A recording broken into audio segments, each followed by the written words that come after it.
Hello बच्चों, जय हिंद। तो ये है आपका चैप्टर 3 सेम उसी सीरीज में जिसमें कि आपको इम्पोर्टेंट क्वेश्चंस, कुछ सब्जेक्टिव क्वेश्चंस कराए जाएंगे एंड जिससे कि आपके सब्जेक्ट के कॉन्सेप्ट क्लियरिटी भी बहुत अच्छे से होंगे अगर आपने चैप्टर को अच्छे से नहीं करा है तो आइए एक एक करके इस क्वेश्चंस को देखते हैं। चैप्टर का नाम है इम्प्रूवमेंट इन फूड रिसोर्सेज। ठीक है, तो ये जो आपके 27 क्वेश्चन है इसमें ये आपको एग्जाम के लिए भी बहुत ज़्यादा इंपॉर्टेंट है एंड साथ साथ आपके चैप्टर के जो भी कॉन्सेप्ट्स हैं जो कि आपने नहीं पढ़ा है या छूट गया है, तो इस क्वेश्चंस के साथ साथ इसमें ऐसे वो सारे क्वेश्चंस आपको मिलेंगे हर एक टॉपिक से, जो भी टॉपिक चैप्टर में है उस हर एक टॉपिक से आपको हर तरह के क्वेश्चंस इसमें कराए जाएंगे। तो आप इस क्वेश्चंस को एक एक करके ध्यान से समझेंगे। तो सबसे पहला जो क्वेश्चन है, what are genetically modified crop. तो सबसे पहले ये कॉन्सेप्ट आता है जेनेटिकली मॉडिफाइड क्रॉप क्या होता है। ठीक है, तो जेनेटिकली मॉडिफाइड का मतलब क्या हो जाएगा यहाँ पे, जैसे कि क्या होता है कि कोई प्लांट, मान लो कि कुकुम्बर है या फिर वाटरमेलन ले लेते हैं। वाटरमेलन है, ठीक है, आप सब वाटरमेलन खाते हो। तो वाटरमेलन खाते टाइम क्या होता है कि जो उसमें बहुत ज़्यादा सीड्स होते हैं तो आपको इरिटेशन होती है। तो आप ऐसा चाहोगे कि ऐसा वाटरमेलन बनाया जाए जिसमें कि सीड्स ना हो, आप इजीली खा सको। तो यानी कि एक ऐसा डिज़ायर कैरेक्टरिस्टिक्स है या डिज़ायर ट्रेट है जो आप उस आगे वाली जो प्लांट हो रही है उसके जो फ्रूट्स हैं आप चाह रहे हो कि ऐसा हो जो कि सीडलेस हो। तो अब उसे सीडलेस बनाने के लिए हम क्या कर सकते हैं, उसमें क्या कर सकते हैं, वहाँ पे जीन मॉडिफिकेशन कर सकते हैं। यानी कि किसी अनदर प्लांट से ऐसे जीन को निकालें वहाँ से एंड उसे जो भी प्लांट हम डेवलप करने वाले हैं आगे उसमें वो जीन इंसर्ट करें। कौन से जीन, ऐसे जीन जो कि सीड का प्रोडक्शन ना करे, सीड के प्रोडक्शन को इनहिबिट करे। तो अब ये जो डिजायर्ड जीन है या डिजायर्ड ट्रेट है जिसको कि हम एक प्लांट से लेके दूसरे प्लांट में इंसर्ट करा रहे हैं ताकि वहाँ पे वो जो फ्रूट का डेवलपमेंट है अब वो सीडलेस हो, तो इसी को बोला जाता है जेनेटिकली मॉडिफाइड क्रॉप। यानी कि जैसा भी आप ट्रेट चाह रहे हो, जैसा भी डिजायर ट्रेट आप चाह रहे हो वैसा आप क्या कर सकते हो, मॉडिफाइड कर सकते हो। किस बेसिस पे, on the basis of insertion of genes. ठीक है, इन द लेबोरेटरी। तो अब देख लेते हैं, इसको पढ़ लेते हैं। Crop in which foreign gene with required characteristic is introduced. यानी कि वो जीन जो कि उस प्लांट में तो प्रेजेंट नहीं है एज इट इज, लेकिन उसमें हम इंट्रोड्यूस करा रहे हैं कहीं और से लेके। क्लियर है, तो इसको बोल देते हैं। एंड जो रिजल्ट आता है, जो क्रॉप की यील्डिंग होती है, फिर जैसा हमने उसमें जीन इंसर्ट किया हुआ है उस तरीके का हमें आउटपुट दिखाई देता है। जैसे हमें सीडलेस वाटरमेलन की नीड थी तो अब हमने उसमें ऐसा जीन इंट्रोड्यूस किया जिससे कि जो भी फ्रूट्स के डेवलपमेंट होंगे, अब फॉर्मेशन होंगे, वो कैसे होंगे, सीडलेस होंगे। तो आई थिंक कि ये आपको चीज़ें क्लियर होंगी जेनेटिकली मॉडिफाइड क्रॉप का क्या मतलब हुआ।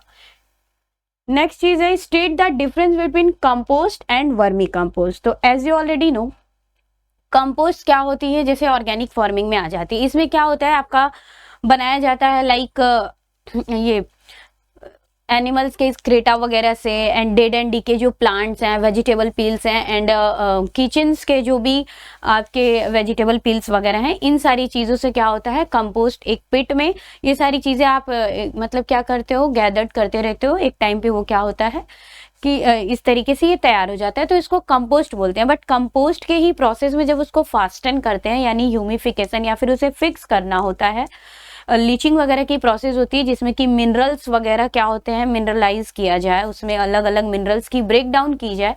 तो ये प्रोसेस के लिए क्या होता है कि उसमें अर्थवॉर्म्स का नीड हो जाता है। अर्थवॉर्म्स क्या करते हैं उसमें कैटाबॉलिज्म नहीं, फ्रेगमेंटेशन करते हैं, जहाँ पे कि वो मिनरल्स को, जो भी आपके पील्स वगैरह हैं, वेजिटेबल पील्स हैं, ये एनिमल एक्सक्रेटा वगैरह हैं, तो इन सबको वो क्या कर रहे हैं, ब्रेक डाउन कर रहे हैं, फ्रैगमेंट्स कर रहे हैं थोड़े थोड़े, जिससे कि वो इजीली मिनरलाइज हो सके एंड ह्यूमस का फॉर्मेशन हो सके वहाँ पे। तो उसके लिए अर्थवॉर्म की नीड होती है क्योंकि फ्रैगमेंट करने का काम अर्थवॉर्म ही करते हैं।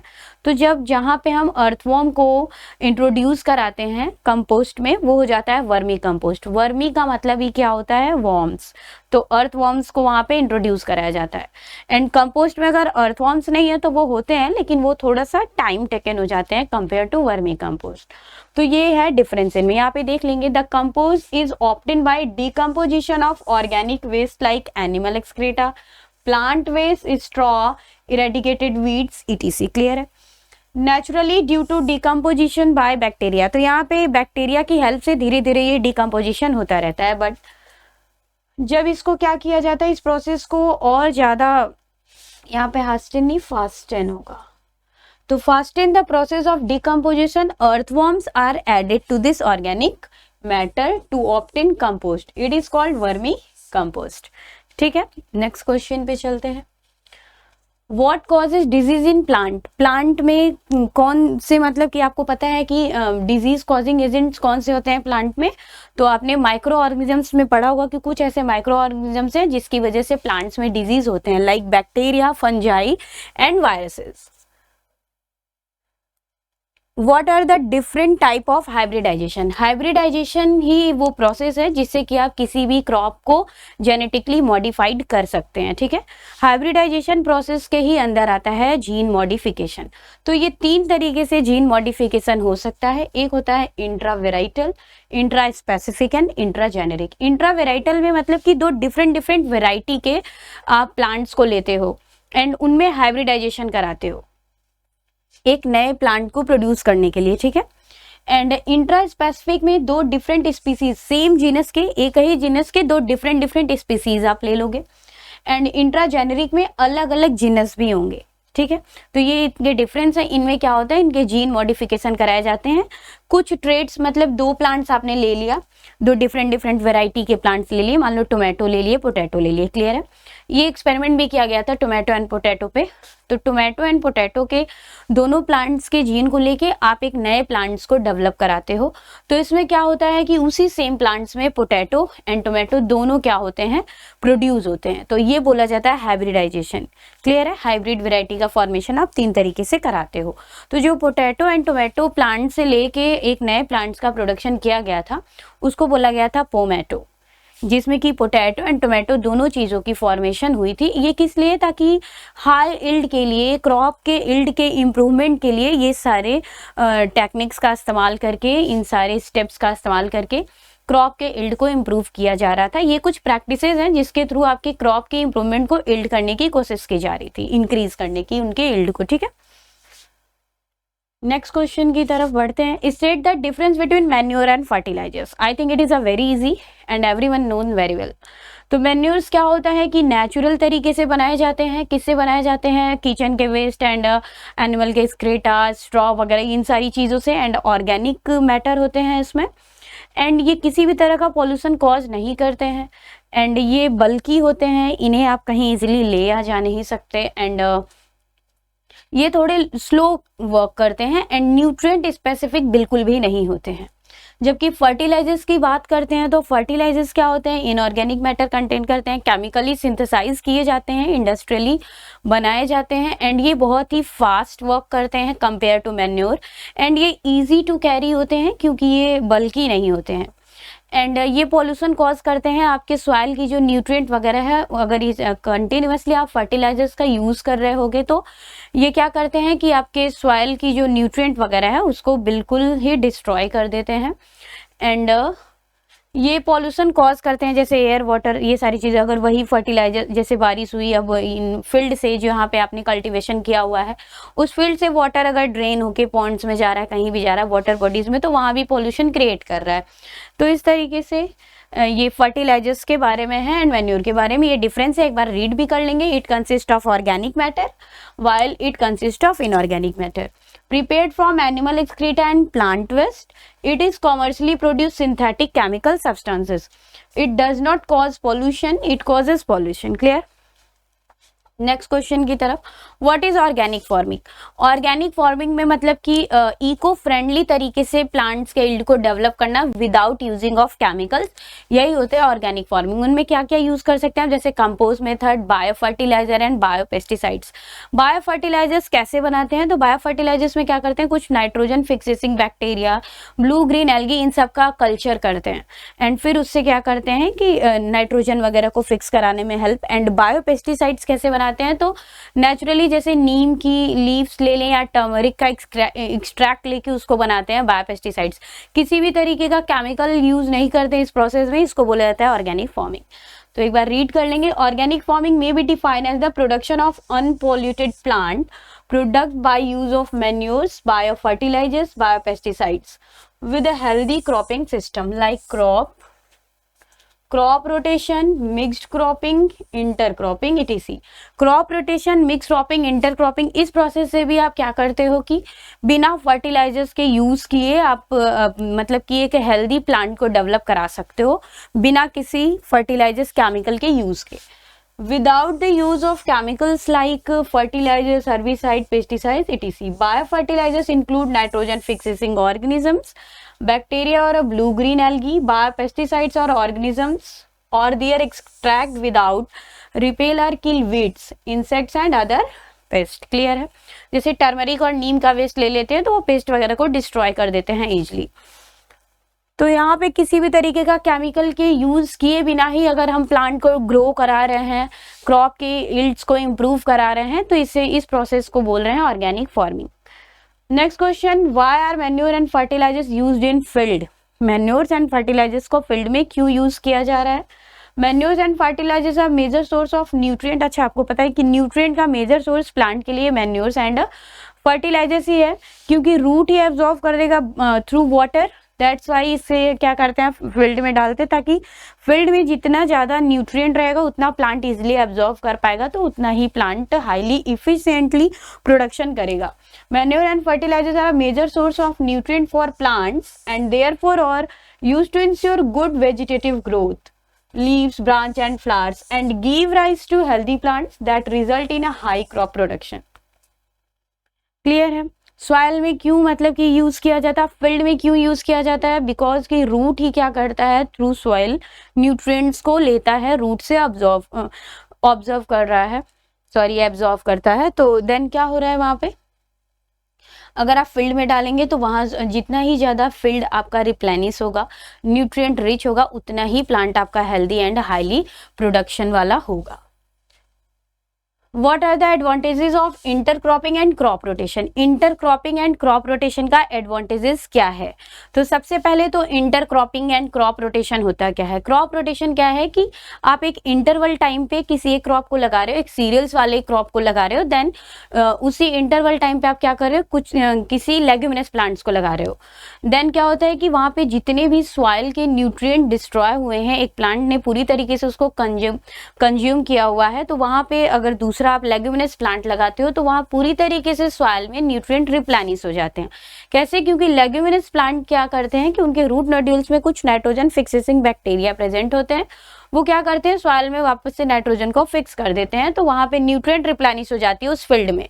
दैट्स वाई क्रॉप रोटेशन करते हैं एक इंटरवल टाइम पे। अगर अभी आपने कोई सीरियल्स लगाया, वीट या राइस कुछ लगा रहे हो, तो देन आप इंटरवल टाइम पे उस क्रॉप के बाद से आप क्या लगा रहे हो, कोई लेग्यूमिनस प्लांट्स लगा रहे हो, ठीक है, पल्सेस वाले प्लांट्स। तो ये होता है क्रॉप रोटेशन। एंड इंटरक्रॉपिंग क्या होती है? इंटरक्रॉपिंग में कुछ क्रॉप्स, 2 या 3 क्रॉप्स को एक पैटर्न, एक डिफरेंट पैटर्न में लगाते हैं, एंड उनमें क्या करते हैं कि ऐसे चूज करते हैं रो पैटर्न में, प्लांट्स को ऐसे चूज करते हैं लाइक एक प्लांट आपका हाई ड्यूरेशन में हो, हाई ड्यूरेशन में मैच्योर होता हो, तो दूसरा प्लांट आपका कम ही टाइम में मैच्योर हो जाए, एक शॉर्ट हो तो एक लॉन्ग हो, एंड एक प्लांट्स में ब्रांचेस दिखाई दे तो दूसरे में ब्रांच ना हो, एंड इस तरीके से प्लांट्स को चूज करते हैं। साथ में ये भी कि उनकी जो न्यूट्रिएंट की रिक्वायरमेंट है, किसी में हो लो हो, किसी में हाई हो, ये सारी चीज़ों का ध्यान रखते हुए हम क्रॉप्स को चूज करते हैं एंड एक साथ एक रो पैटर्न में ग्रो कराते हैं। तो इससे फ़ायदा क्या होता है कि एक ही साथ डिफरेंट आपके क्या होते हैं, क्रॉप के प्रोडक्शन हो जाते हैं लेस टाइम में and less nutrient requirement without damage the nutrient from soil. Clear? तो इसमें जैसे कि क्या क्या आ जाता है, ग्राउंड नट एंड ये सारी चीज़ों को एक साथ लगाते हैं, सोयाबीन, ग्राउंड नट, ये सारी चीज़ों को एक साथ लगाते हैं, एक मोनोकॉट हो एक डाइकॉट हो, इन सारी बातों का ध्यान रखते हैं। तो हाई यील्ड होता है, सॉइल भी इतना ज़्यादा डिस्ट्रॉय नहीं करते, वहाँ से न्यूट्रिएंट वगैरह का भी वहाँ पे डैमेज नहीं होता है, एंड ईजिली क्रॉप का प्रोडक्शन एक साथ 3-4 हो जाता है लेस टाइम में। यहाँ पे एडवांटेजेस पूछा है तो बताएंगे। It help to maintain soil fertility, intercropping की बात की जा रही है। It increase productivity per unit area. It saves labour and time, यानी कम मेहनत में आप एक साथ इतना सारा प्रोड्यूस करा ले रहे हो। Both crops can be easily harvested and proceed separately. अब क्रॉप रोटेशन का एडवांटेजेस क्या है? इट इम्प्रूव सॉइल फर्टिलिटी, ये भी क्या करता है, न्यूट्रिएंट के डिप्लीशन को कम करता है। Minimise the pest infections and disease. It help in weed control, change in chemical nature of soil. ठीक है, तो इस तरीके से आपने देखा crop rotation and crop intercropping. अब है व्हाट इज जेनेटिक मैनिपुलेशन, वही चीज है जो कि जेनेटिकली मॉडिफाइड क्रॉप के लिए मैंने आपको बताया। जीन मैनिपुलेशन में भी यही होती है कि डिजायर्ड ट्रेट को आप क्या कर रहे हो, किसी एक फॉरेन प्लांट से लेके एक जो भी प्लांट्स को आप आगे डेवलप कराना चाहते हो या ग्रो कराना चाहते हो, उसमें आप उस डिजायर्ड ट्रेट को क्या कर रहे हो, इंसर्ट कर रहे हो, एंड आगे फिर जो भी आउटपुट है उसी तरीके से फिर वो प्रोडक्शन होंगी, वहाँ पे वही ट्रेड से आपके फ्रूट्स या जो भी वेजिटेबल्स डेवलप होंगे जो डिजायर्ड ट्रेड के जीन आपने उसमें क्या किया है, इंट्रोड्यूस कराया हुआ है। ठीक है, तो रीड करेंगे, genetic manipulation is a process of transferring gene, यानी कि जो भी जीन्स आप चाह रहे हो कि इस प्लांट में आगे जो भी फ्रूट्स या वेजिटेबल्स हो उसमें आपको मिले, उसके लिए वही डिजायर्ड ट्रेड को आप क्या कर रहे हो, इंसर्ट कर रहे हो। Genetic manipulation is a process of transferring gene, यानी कि जो कैरेक्टर्स आप चाह रहे हो उसका ट्रांसफर कराना एक प्लांट से दूसरे प्लांट में, that are desirable from one plant to another plants. This is done for production of varieties with desirable characteristics like profuse branching in fodder crops, high yield varieties in maize, wheat, etc. Clear है? कोई अच्छी hybrid variety की wheat है तो आप उसका high yield होने की वजह से आप उस वीट का जीन क्या कर रहे हो, दूसरे प्लांट में इंसर्ट कर रहे हो ताकि इस वीट का भी प्रोडक्शन क्या हो जाए, हाई हो जाए। यही सारी चीज़ों को इस जीन मैनिपुलेशन इसीलिए किया जाता है ताकि आपकी यील्डिंग अच्छी हो जाए, फॉडर क्रॉप में ब्रांचिंग वगैरह ये सारी चीज़ें हो जाएं। ठीक है, genetic manipulation is useful in developing varieties which have increase yields, better quality, shorter and early maturity period, better adaptability to adverse environmental conditions and other such desirable characteristics। मतलब ये कि इससे क्या फ़ायदा होता है जीन मैनिपुलेशन से कि आप तो पहले जैसा चाहते हो वैसा डिज़ायर्ड ट्रेट आप ऑब्टेन कर सकते हो, जैसी जैसी वेराइटीज़ आप चाहो वैसे वैसे वेराइटीज़ आप डेवलप कर सकते हो जीन को इंट्रोड्यूस करा के, एंड अच्छी क्वालिटी भी मिलती है आपको जैसा आप क्वालिटी चाह रहे हो, क्योंकि जो चीज़ आप चाह रहे हो उसमें आप वो इंसर्ट करा के वैसे यील्डिंग करा सकते हो, एंड हाई यील्ड भी होता है, मैच्योरिटी पीरियड भी जल्दी आप शॉर्ट करा सकते हो जल्दी, एंड बेटर एडॉप्टेबिलिटी, हर तरीके के जीन को आप इंसर्ट करा के सारी चीज़ें बहुत ही बेटर तरीके से प्रोड्यूस करा सकते हैं। ठीक है, ये है फ़ायदा जीन मैनिपुलेशन का। Agriculture practices of cultivation and yielding of crops are directly related to agronomic conditions. These conditions are based on weather, soil quality and water resources availability. Since weather conditions are unpredictable such as a drought and flood situation, therefore crop varieties have been developed that can be grown in diverse climatic condition। कहने का मतलब ये है कि ये जो यहाँ पे क्रॉप बिल्डिंग हो रही है कल्टीवेशन की प्रोसेस में, इसमें क्या होता है, ये किस पे डिपेंड करता है, एग्रोनॉमिक, मतलब कि कंडीशन अच्छा होना चाहिए, वेदर अच्छा होना चाहिए, कुछ कंडीशंस है जो भी आप क्रॉप डेवलप करा रहे हो उसके लिए। लेकिन जीन मैनिपुलेशन से आपका ये फ़ायदा है कि आप हर तरीके की जीन को इंट्रोड्यूस करा के वो क्रॉप भी ग्रो करा सकते हो जो कि एक एडवर्स कंडीशन में उस क्लाइमेट में ग्रो ना कर रहा हो, क्योंकि आप उसके क्लाइमेट के हिसाब से उसको वो एडॉप्टेबिलिटी प्रोवाइड करा सकते हो बाय इंसर्टिंग जीन। ठीक है, तो जीन मैनिपुलेशन के ये सारे फायदे हैं। How do storage grain losses occur, storage grain में लॉसेस कैसे होता है। ठीक है, तो कुछ फैक्टर्स हैं जो कि ग्रेन स्टोरेज में लॉस का काम करते हैं, लाइक क्या क्या हो सकता है वो, जैसे एबैटिक फैक्टर एंड बैटिक फैक्टर। तो एबैटिक फैक्टर में क्या क्या आ जाएगा, आपके वो जहाँ पे आप स्टोर करने वाले हो ग्रेन वहाँ का टेम्परेचर कैसा है उस रूम का, ये सारी चीज़ें एबैटिक फैक्टर हैं आपकी, उसमें मॉइस्चर कितना, ये सारी चीज़ें, एयर टेम्परेचर, ये सारी चीज़। एंड बैटिक फैक्टर क्या हो जाएगा, जैसे रोडेंट, पेस्ट, ये सारी चीज़ें, ये आपके ग्रेन को क्या करती है, लॉस कराती हैं अगर आप उस चीज़ का ध्यान ना दें, फ्यूमिगेंट्स ना करें एंड ड्राई ना करें सीड्स को। ठीक है, पेस्ट वगैरह के लिए कुछ पेस्टिसाइड्स वगैरह स्प्रिंकल ना करें तो। The factor responsible for loss of grain during storage or abatic factor like moisture present in food grains, humidity of air and temperature. Batic factor like insects, rodents, birds, mites and bacteria. Next, how do good animals husbandry practices benefit farmers? तो animal husbandry कैसे farmers को help करता है, तो आपको पता है कि जितना अच्छे तरीके से आप डिजीज़ फ्री एनिमल्स की रियरिंग करोगे, ब्रीडिंग कराओगे, उतना ज़्यादा आपको फ़ायदा होगा जिस पर्पज़ के लिए आप कर रहे हो, तो उसका ध्यान देना होता है।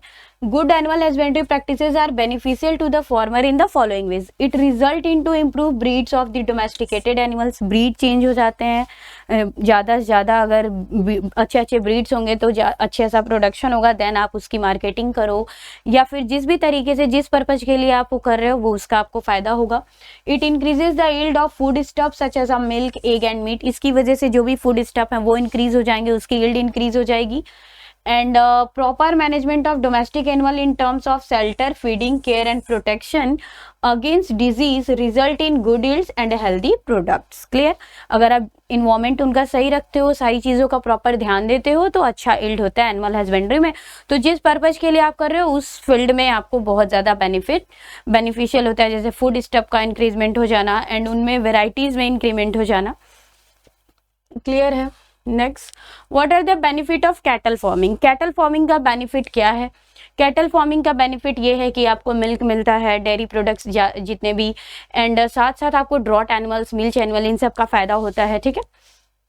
Milk production is increase by high yield animals. Good quality meat, fibre and skin can be obtained. Good breed of draught animal can be obtained. Cattle farming से ये फायदा होता है. ड्रॉट एनिमल्स तो आपको पता है ना, जो गुड्स वगैरह कैरी करने के लिए होते हैं. मिल्च एनिमल यानी मिल्क प्रोडक्शन वाले. ठीक है. How do you differentiate between capture fishing and mariculture and aquaculture? तो कैप्चर फिशिंग में क्या होता है कि नॉर्मली जो फिशिंग करते हैं नेचुरल रिसोर्सेज से, जैसे पॉन्ड्स हो गए, सीज हो गए, एस्टुरिया से, उनसे आप फिश को जो कैप्चर कर रहे हैं, कैप्चर फिशिंग में आ गया. एंड मैरीकल्चर की बात करें तो मैरीन फिशरीज, जैसे कि मैरीन वाटर में आप कॉमर्शियल बेसिस पे वेराइटीज ऑफ फिश को क्या कर रहे हो, कल्चर कर रहे हो. एंड अगर एक्वाकल्चर की बात करें तो एक्वाकल्चर इंक्लूड्स पीसीकल्चर. एक्वाकल्चर के ही अंदर एक्वाकल्चर का पार्ट होता है pisciculture. Aquaculture in the sense कि उसमें आप सीवीड्स, एल्गी के साथ साथ फिशेस को भी ग्रो कराते हो, एंड उसी का एक पार्ट होता है पीसीकल्चर. पीसीकल्चर में केवल आप फिश की फार्मिंग करते हो, बट एक्वाकल्चर में फिशेस, सीवीड्स, एल्गी, ये सारी चीज़ों को आप कल्चर करते हो एक साथ. ठीक है. ये रहा इनका डिफ्रेंशिएट आपने किया. Next, name 2 exotic breeds of cattle. Cattle की एक्सोटिक ब्रीड्स जो कि इंडियन ब्रीड्स नहीं है, जैसे कि Jersey from Ireland and brown Swiss from Switzerland. Name 4 marine fishes varieties, pomfret, mackerel, tuna and salmon. ये सब आप लर्न करोगे. 2 एनी वीड्स, तो पार्थेनियम एंड ज़ैंथियम ये वीड्स हैं जो कि आपके क्रॉप के साथ, वीड्स तो मतलब जानते हो अनवांटेड प्लांट जो ग्रो हो जाते हैं आपके क्रॉप प्लांट्स के साथ. What do you understand by period of lactation. Lactation का मतलब क्या होता है? तो लैक्टेशन का मतलब ये होता है कि जैसे मतलब ये जो गाय होते हैं उनके जो मतलब काफ हैं, जैसे ही वो बॉर्न हुए, ठीक है, उसके बाद से जो मिल्क होती है ना, वहाँ पे वही कहलाती है लैक्टेशन पीरियड. जैसे the period from the time calf is born until the cow ceases to give in milk is called lactation period. जब से calf born हुआ उसके बाद से जब तक मिल्क का सीज नहीं हो रहा है, मिल्क का प्रोडक्शन हो रहा है, ये पूरा पीरियड क्या कहलाता है? लैक्टेशन पीरियड कहलाता है. ठीक है. What do you mean by layers? तो आपको पता है लेयर्स क्या होते हैं. लेयर्स वो जैसे कि इस ये पोल्ट्री फार्मिंग में आते हैं लेयर्स एंड ब्रॉयलर्स. तो लेयर्स को यूज किया जाता है एग्स के लिए. ठीक है. Female fowls raised for egg production are called layers. Layers start producing eggs at age of 20 weeks. For what purposes the chemical fertilizers are used in crop field? Fertilisers, जैसे chemical fertilisers का use क्यों किया जाता है crop fields में? तो आपको पता है कि फास्ट उनको न्यूट्रिएंट मिले एंड उनकी इल्ड क्या हो, इंक्रीज हो, सॉइल में क्या हो, न्यूट्रिएंट अच्छे से रिप्लेनिश हो, फास्ट एंड हो. That's why fertilisers use to overcome the deficiency of mineral nutrient in the soil. जो भी डिफिशियंसी होती है सॉइल में, तो नेचुरल तरीके से कंपोस्ट वगैरह से तो बहुत स्लो प्रोसेस है, देन फर्टिलाइजर्स यूज करते हैं तो वो क्या होते हैं, रैपिडली उस चीज को रिकवर करते हैं.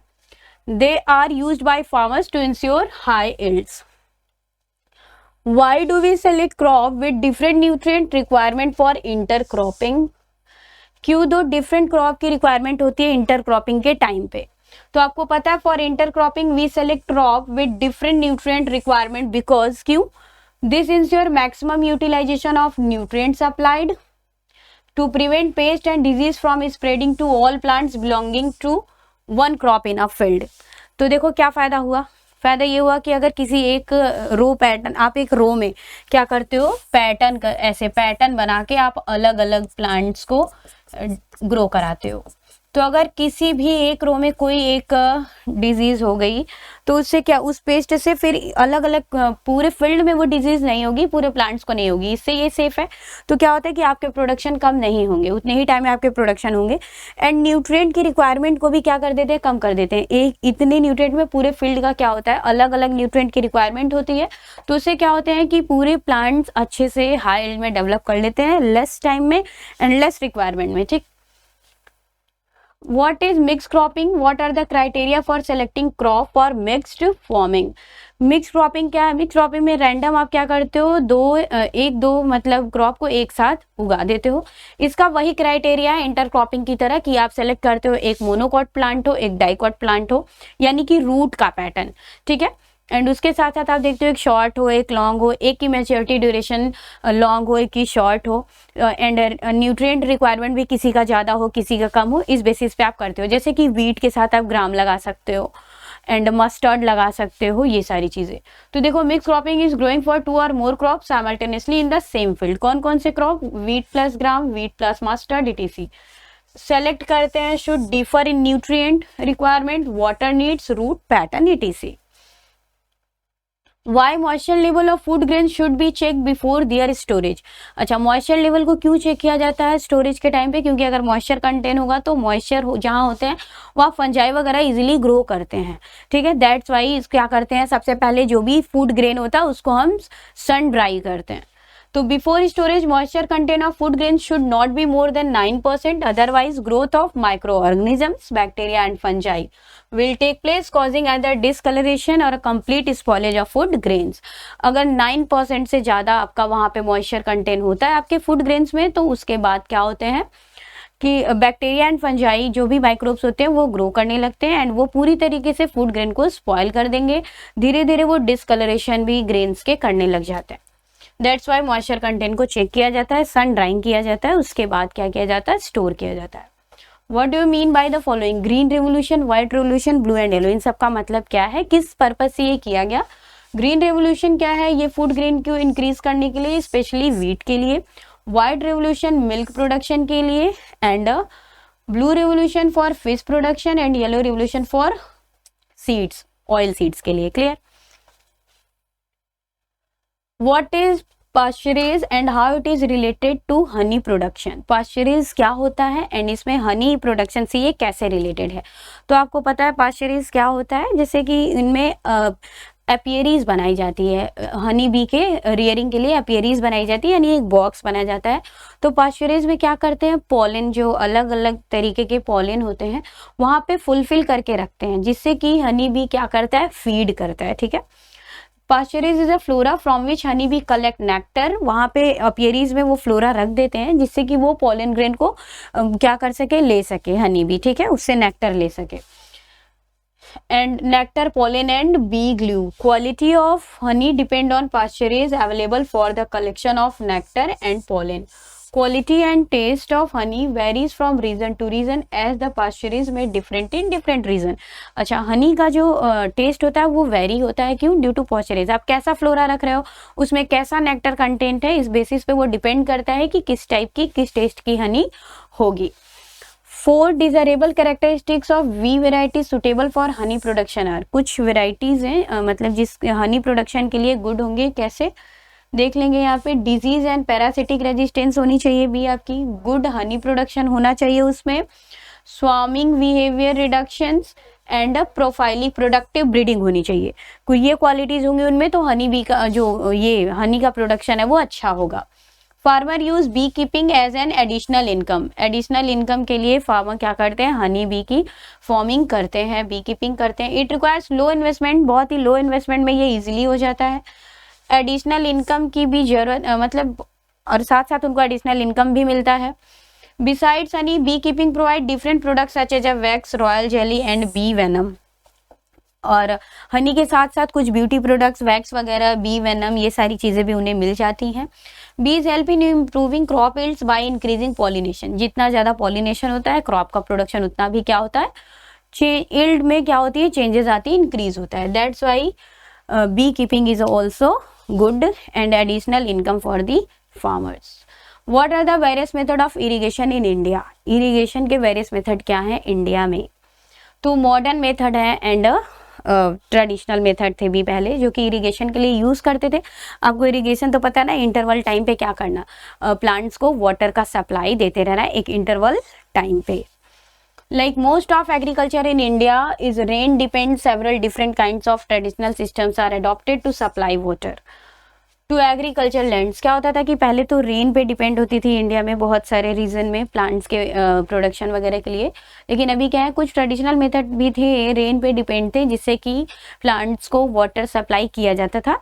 बट अभी क्या है कि कुछ मॉडर्न मेथड्स आ गए हैं जिसमें कि रेन पे ही डिपेंड नहीं है पूरी कल्टिवेशंस। आइए देखते हैं क्या क्या, जैसे जो पुराने मेथड से जैसे कि wells, canals, rivers and tanks, इनमें रेन होगा अच्छा तभी यहाँ पे क्या होगा वाटर की अवेलेबिलिटी होगी। तो इसके लिए क्या किया जा रहा है, कुछ अनदर मेथड्स भी हैं जैसे कि डग वेल्स होते थे, इसमें क्या होते थे वाटर को कलेक्ट किया जाता था from bearing strata, and tubewells में can trap water from deeper strata. Canals में क्या किया जाता है, इरिगेशन सिस्टम लगाया जाता था, वहां से वाटर रिजर्वायर से वाटर को रिसीव किया जाता था, ठीक है। रिवर लिफ्ट सिस्टम में वाटर को डायरेक्टली ड्रेन किया जाता था रिवर से इरिगेशन फील्ड में आपके।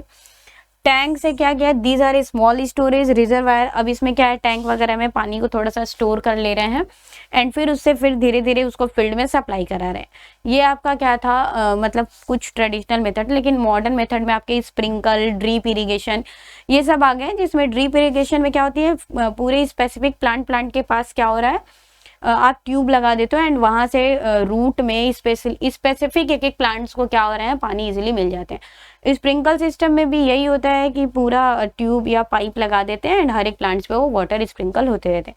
तो ये मॉडर्न मेथड थे आपके एंड ये ट्रेडिशनल मेथड इरिगेशन की। नेक्स्ट क्वेश्चन है, large amount of food grain get spoiled every year in India due to improper storage of food, how can this be avoided.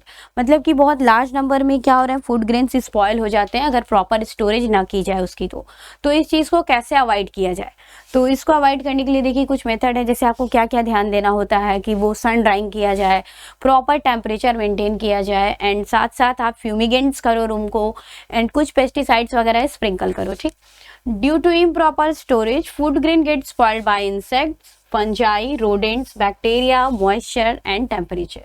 Clear? Storage losses can minimize by following preventive and control measures. First, seed or grains that are being stored should be dry with no moisture in it. Second क्या है, the grain should be clean होना चाहिए। The grain should B फ्यूमिगेटेड, कुछ chemicals जो कि paste को किल करें, और आपको पता है जो फ्यूमिगेंट्स होते हैं वो आपके ग्रेन्स में किसी भी तरह का नुकसान नहीं पहुंचाते, केवल पेस्ट को किल करते हैं। The storage house should be water proof, वहाँ किसी भी तरीके से वाटर नहीं आना चाहिए। The grain should B store in seal Ghani bags पूरी तरीके से सील होना चाहिए। The bag should be stacked in order two piles for proper fumigation and should be capped few centimetre away from the wall से थोड़ा सा दूर करके रखना चाहिए। The ventilator if any should be close tightly to avoid birds visiting, जैसे bird वगैरह वहाँ पे ना जा सके, वो भी ग्रेन्स को डिस्ट्रॉय करती हैं। The wall and floor should be waterproof with no holes in it to avoid rodents and pest. जो भी वॉल है आपके फ्लोर है उनमें होल नहीं होना चाहिए जैसे कि रोडेंट और पेस्ट वहाँ पे एंटर ना कर सके। तो अगर इन सारे स्टेप्स का आप ध्यान देते हैं तो आपके जो भी अगर प्रॉपर स्टोरेज कर सकते हैं आप ग्रेन्स के एंड बिना किसी स्पॉइलेज एंड लॉस के। क्लियर? तो इस तरीके से आपके इस चैप्टर के आपने सारे क्वेश्चंस देख लिए एंड आपको क्या करना है एक एक करके उसको सॉल्व करना है and it is very helpful to you. तो फिर मिलते हैं नेक्स्ट क्लास में। Thank you.